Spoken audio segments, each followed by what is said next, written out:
Who knows, maybe somewhere along the way, you'll find your favorite winemaker. We're back on the road bopping around Napa Valley. Today we're meeting up with Jonah Beer at another incredible vineyard behind Pilcrow Wines. One thing people often don't realize is that Napa Valley is exactly what the name suggests. It's a valley. It's surrounded by the Vaca Mountains to the east and the Mayakama Mountains to the west. While the valley floor gets most of the attention, some of Napa's most distinctive wines come from the vineyards high in these mountains.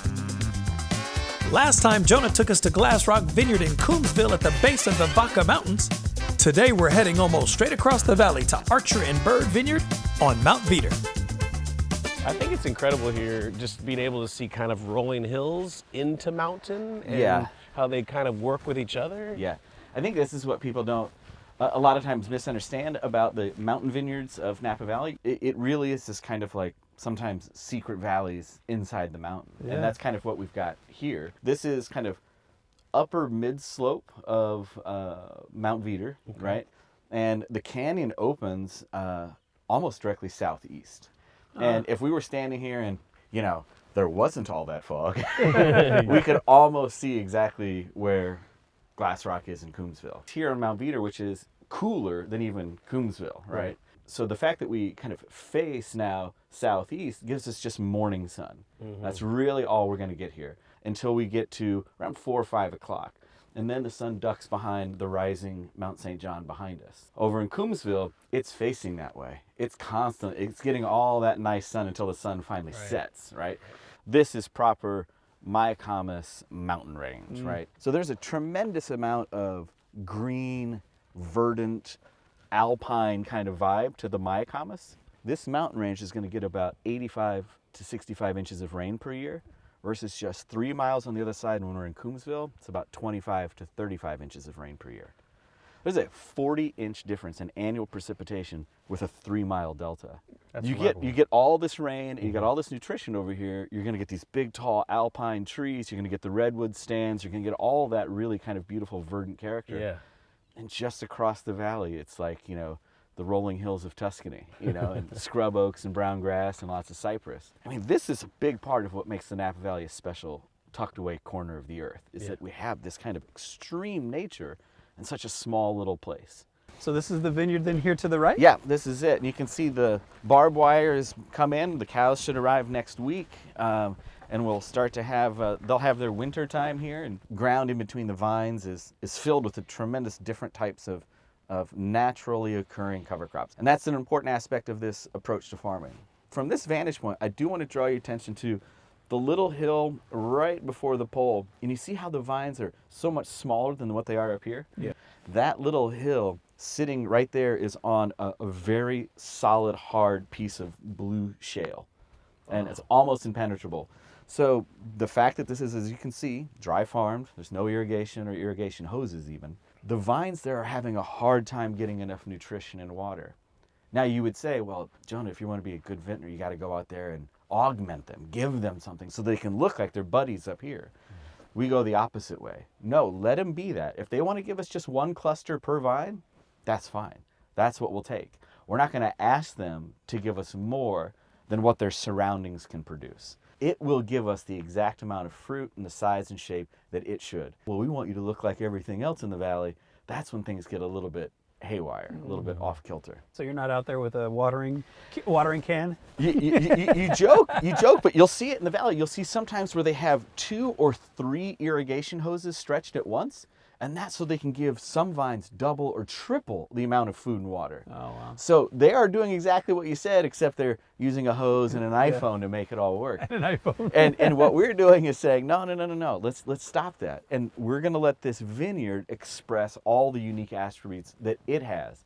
And we're not going to try to force it to conform to our idea of standardization across the vines. I see why having different single vineyards give different expressions that allow your 4 wines to individually express each other. But like, if this is a cool vineyard, Glass Rock is a cool vineyard, do they come on at the same time? Does every year your harvest change? Which one are you picking first? Which one are you picking later? This is usually last. And it's because it's so stinking cold. And it gets a lot less solar gain. The sunlight hitting the leaf blade, creating photosynthates Yeah. and those powering and charging the whole mechanism, that it is basically a grapevine trying to get its grape ripe with a seed inside that can germinate on its own, and getting a bird to come and eat it and fly away and shit the seed somewhere else in the woods. That's the whole goal, right? You ever wonder why Cabernet Sauvignon turns purple? Any red grape, they start green and they turn purple right before harvest. That's so that birds can see the grapes through the leaves of the canopy. What? When the grapes are green, it's camouflage. See, a bird flying overhead sees these big, beautiful grapevines, typically growing wild in a woods, and they can't see the grapes because they're green.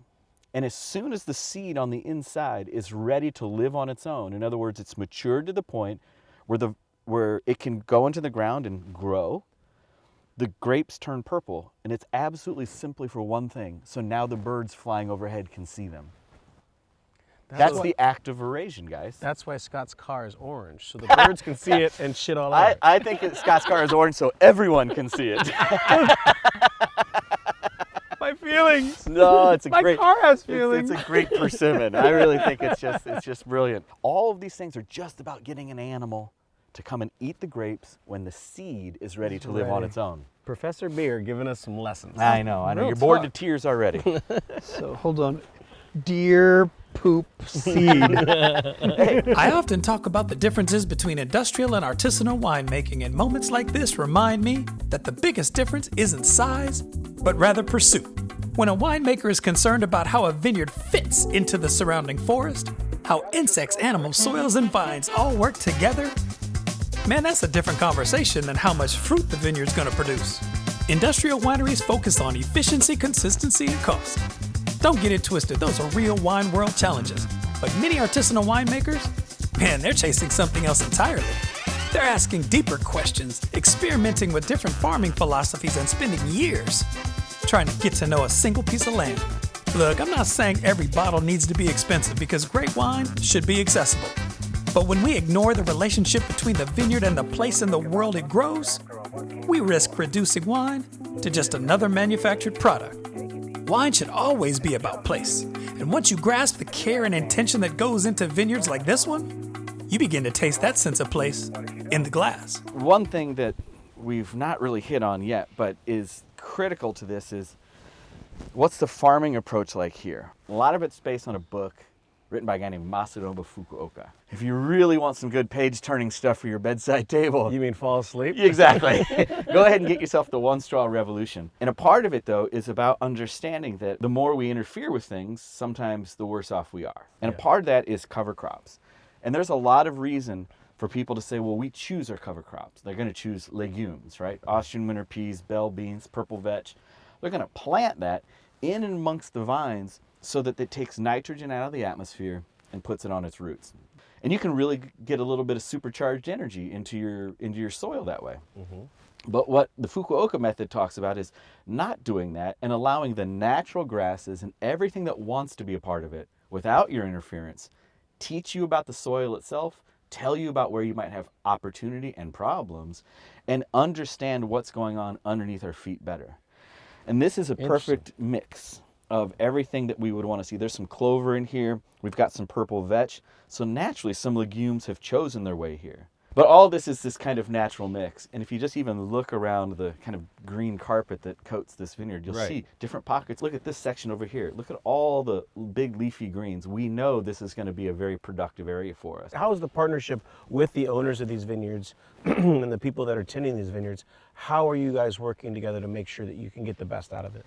That's a great question, and it's exactly that. It's a total collaboration, right? Yeah. Starting with the ownership that's got to say, like, hey, we like this idea. We want to see this outcome. Yeah. And maybe they live there, or maybe it's a place they come with their kids. And so if they see me out here in a hazmat suit spraying chemicals, they're like, Roundup. whoa, what's going on down there? They see some cows walking around. Everyone's happy with cows, right? It's going to make it so that when we sit down and taste the 4 wines later, there's going to be daylight between each and every one of them, because this is a special little microcosm of the Napa Valley. And if I make a wine from here that tastes like it could have come from 10 miles from here, what the heck's the point? Right. The only way to truly represent this special little place is to go all in on this approach to farming, right? Now you're getting Scott really excited. Yeah, exactly. Really That's what we're here for. This is going to give us some uniqueness. And our goal isn't, by the way, to change the picture that this wine's going to make. It's to add pixels to the picture. We're trying to shoot in 4K here, right? Yeah. That's the goal. Everything that you can do in typical farming or conventional farming, adding irrigation, adding herbicides, pesticides, overcropping, undercropping, all those things, they cloud the picture. They take away pixels. It's like putting filters on, right? Well said. Well, on Instagram, sometimes people like filters. And that's okay. and you know what? And in wine, sometimes they do too. It's just not what we're after. Right. So what else is special about this amazing place? The sun's tracking right overhead during the growing season, which means about 4 o'clock, all of this is in shadow and shade. It's no longer basking in the sun. It's colder over here. I know, right? Now, here's where that gets interesting. Grape skin, the skin of the berry itself, can burn in sunlight just like human skin can. And about 70 million years ago, it learned how to protect the seed inside the berry from the damaging rays of UVB. So if the skin burns, it kills the little baby on the inside. Along comes grapevine that goes, hey, I think I can make sunscreen. I'm gonna go down in the soil, I'm gonna mine the earth for all the different elements I need to create something called a carotenoid. Carotenoids are like SPF. There's different sizes and shapes. SPF 5 is meant for a vineyard like this. Not a lot of sun, early shadow and shade. Yeah. When SPF 5 is in the grape skin and I come along and pick that berry and I take it over to the winery, put it in a tank, crush it, and fermentation begins, yeast identify material inside the carotenoid that they want to eat. They send out a little enzyme, it cuts that carotenoid into 2 pieces so that it can consume a portion of what's on the inside. When you do that to SPF 5, the part that floats away is called beta ionone, and it is the exact smell of violets. What? Iris and purple flowers. It is a direct link between the terroir that we're standing on, this specific site, and all of its contributions give us one unique aromatic and flavor profile: purple flowers, violets, and iris. No way. Yeah, this is a real, terroir is this word that we use a lot, and you know us wine nerds, we use it all the friggin' time, right? But it's such a complex concept that it's so hard to have a direct link, a direct correlation between where was it grown and how does it smell or taste.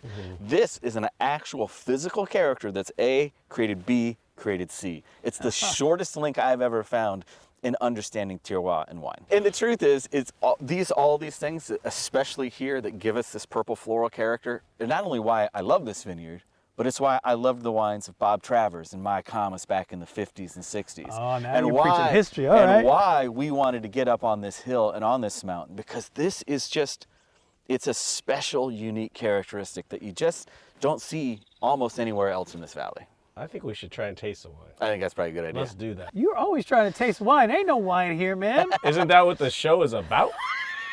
Okay, you're right about that. Okay, you guys need to work this out in a management meeting. Oh, yeah. Okay. I can't wait to taste this wine. I know. Purple flowers, purple flowers. Purple flowers. Yeah, better be there now, huh? Hey, Dang it. through the magic of TV, look what I found. Wow. Sorry, Taylor, no glass for you. Sorry, Taylor, no glass for you.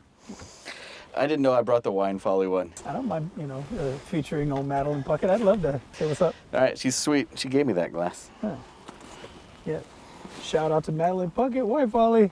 The 2023 Archer Byrd. The name itself is named after husband and wife, since deceased, Archer Taylor and his wife, Hasseltine Byrd. They donated the 400 acres of permanent redwoods as a preservation all around this part of Mount Veeder. Wow. So it's the largest private donation to a permanent conservation in Napa Valley's history. We wanted to kind of draw a little attention to it and honor them a little bit. So 2023, as you guys know, I mean, this, you talk about like the most lauded vintage that we've seen in a while, and everything was perfect, right? Just not too hot, not too cold, didn't no worry about rain, all the stuff that we usually worry about. You brought your Cervette. Oh, listen, this is professional, my friend. I can't get the mud all dirty. There you are. All right, gents, here we go. Cheers to Mount Veeder. Cheers. Salute. I see what you're saying in the violets. I see what you're saying. You can taste it almost instantly. You can smell it actually. It's such a high lift aroma. Like it's just perfumed right out. Yeah, but it's also got a good mineral kind of bottom. Yeah, yeah. That's like a little bit of like a minerality, like almost like a saltiness. What are you spitting for? Yeah, no kidding. What the heck? You're not driving. Yes, I am. Oh, all right, never mind. I am driving. Otherwise, I'd be gluk, gluk, gluk, gluk, gluk, gluk. Can you pour me some more, Mr. Beer? I kind of step back and look at all of Pilcrow, and to me, I see this kind of manifesto of balance, finesse, restraint. Yeah, for sure. We talked about this a little bit at Chispa, and I think the ideas of Pilcrow in a general sense remains, how do we go back in time? You know, these are the folks that I look at and think about them being mentors in a bottle, right? And what I liked about him was you could tell the difference between the Oakvilles and the Rutherfords. And hopefully later, when you get a chance to taste all four of them put side by side, you'll see real daylight between them, because that's the only goal. If they get 12 points, 1,200 points, I don't give a shit. Yeah. But what I care about is anyone sitting around from novice to sommelier going, oh wait, that one smells and tastes different than that one. And I can tell the difference. I agree with you fully. Salute. Well done, sir. Well done. Thank you guys, appreciate it. When we first arrived at Archer Byrd this morning, Jonah wasn't talking about chemistry or alcohol levels. He was talking about forests, ecosystems, and learning to work with nature instead of trying to control it. As our tour of the vineyard unfolded, it became clear that his philosophy connected vineyard and winery practices. Jonah's goal isn't to make each wine fit some Napa style, but rather to let each vineyard speak for itself. The incredible part was listening to him dig into that sciencey talk of plant sunscreen that leads to notes of purple flowers. And when the cork fell out of that bottle, vibrant purple flowers jumped out on cue. Man, oh man, that experience, that freshness, that connection was the unmistakable character of this place. It's easy to think great winemaking is just about changing grapes into something better. But maybe the greatest winemakers do something much simpler. They listen. And when they do, they can hear the vineyard sing. Is this the purple vetch? No, that is not. That would have been an Austrian winter pea. But don't worry about it now. But you ruined it. It's dead now. I killed it. You did a good job. He's fine. He's got buddies. But it's so cute. Does somebody want to ask that, or otherwise I'll just launch into it? No, I can do it. Okay. Because I've been just listening. I got some more camera time. You have been listening. I've been just listening. Having a good time. I like this. We're in sync completely. Up, 2, 3.